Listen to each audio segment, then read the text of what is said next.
Okay, this is a short lesson on one of the techniques used in cytology, in the study of cells, and it is on differential centrifugation. So the purpose here is to say what centrifugation is and what it's used for. You must be able to describe the process, so each of the stages, and explain why each of the stages is necessary. But to also explain why certain conditions are important during this process. So as we go through, I'll try and point out some fairly common exam type questions that you might get relating to each one of these processes and stages, etc. Okie doke. So, what is differential centrifugation? Well, it's a technique used to separate and isolate different organelles in a cell. And it does that by spinning the contents of the cells at different speeds and for different periods of time. And then those organelles become separated due to their different densities. Okay, so a typical question here might be to define differential centrifugation. And it's important that we're referring to that separating and isolating organelles according to their different densities. Okay, so the first step in centrifugation is to homogenize the sample. So cells are taken from a tissue, and then they first must be opened up. Okay, and this tends to happen in a something similar to a blender. Okay, the product of that homogenization is called the homogenate, and that homogenate is filtered to remove any intact cells, so any cells that haven't been broken up, and any cell debris that would otherwise contaminate the sample.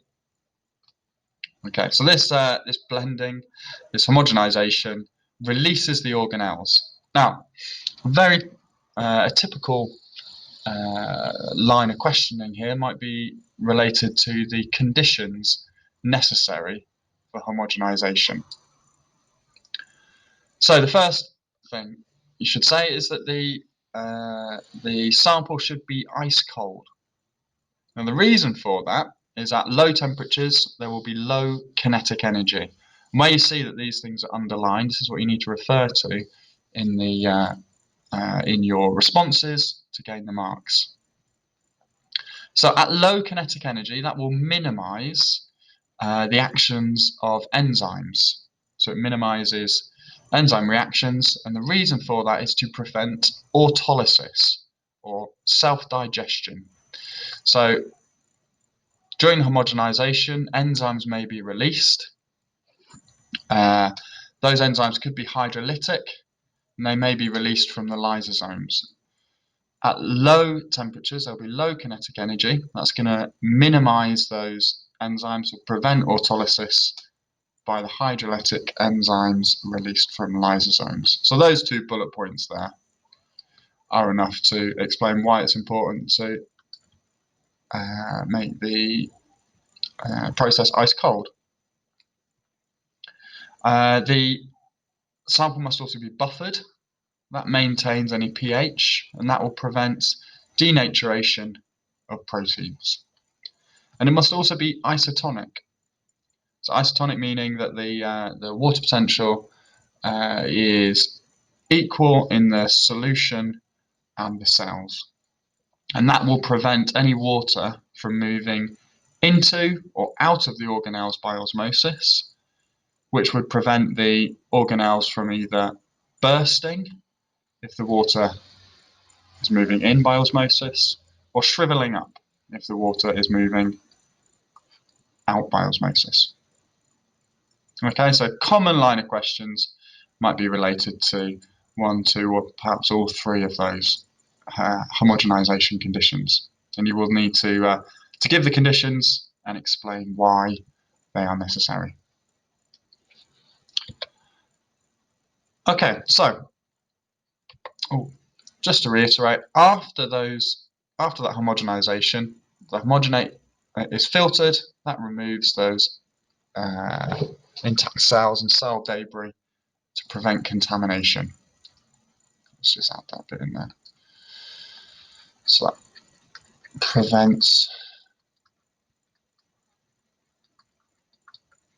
contamination, because those cell debris could be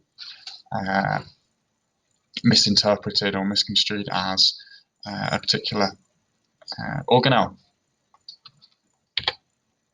Okay, so here's a sort of a schematic of that. The tissues placed in a blender, homogenized. That releases the homogenate. Homogenate gets filtered, and then it's passed on to a centrifuge for differential centrifugation.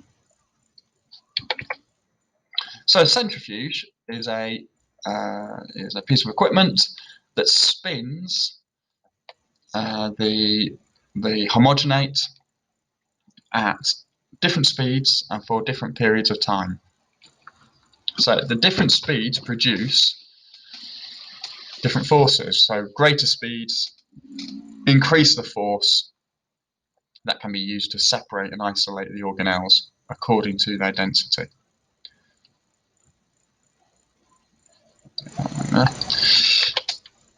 Okay, so the procedure.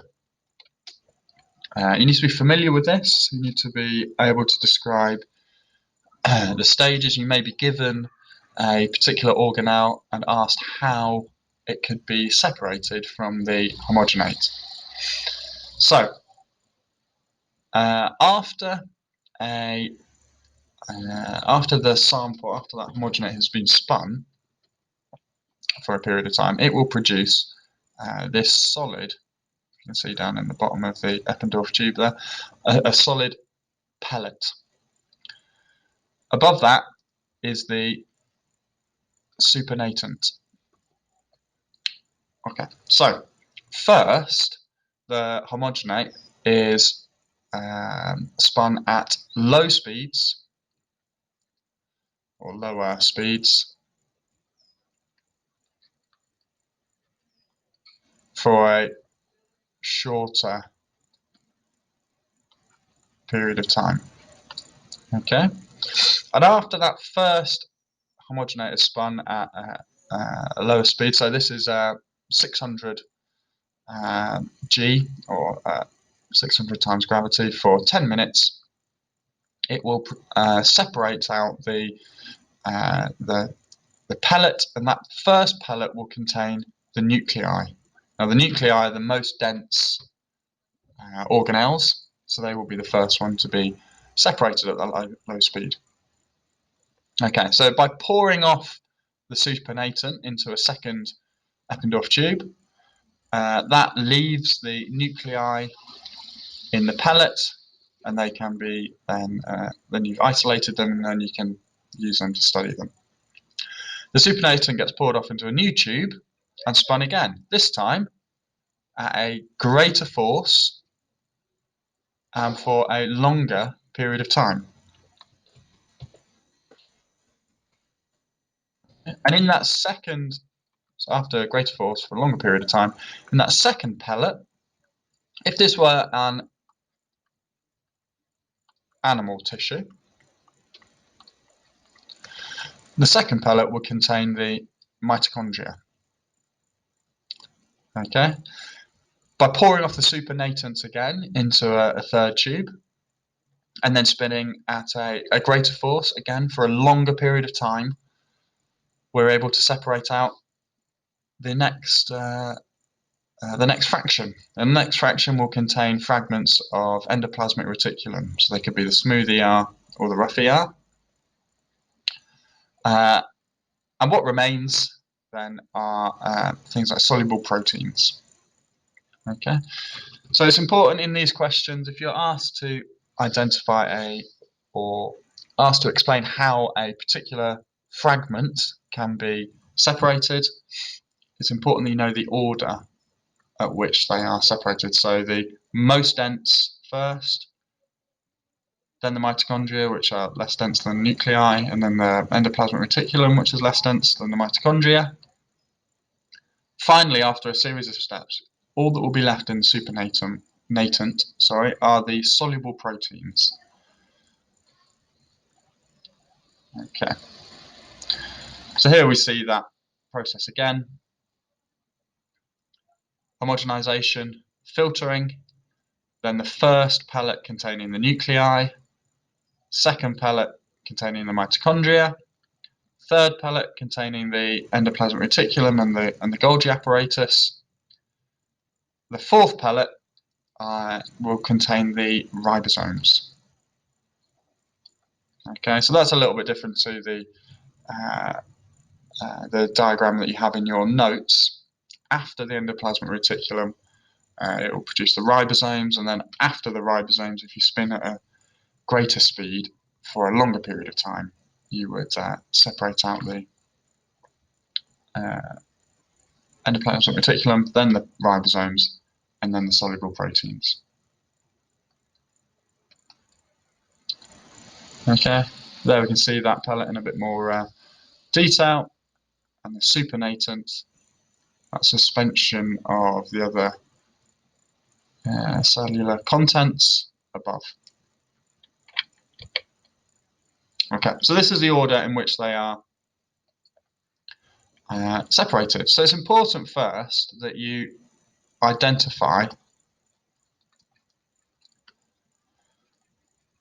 the sample. And somewhere in the question it will tell you if the tissue is animal or plant.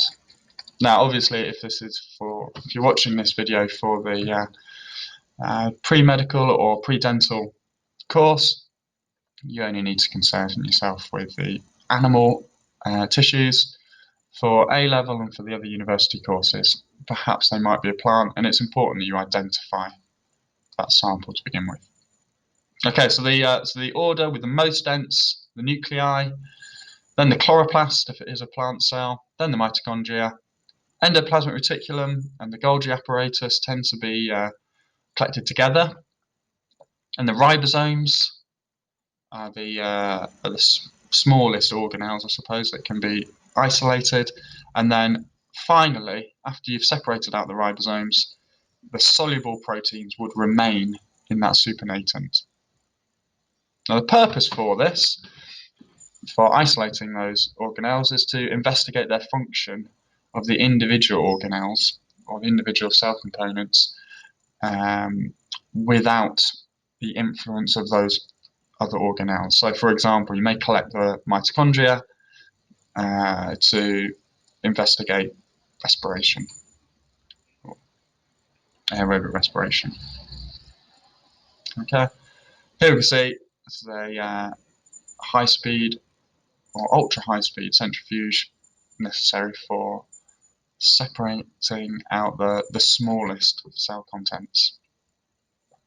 Okay, we'll call it a day there for centrifugation. I hope that was helpful.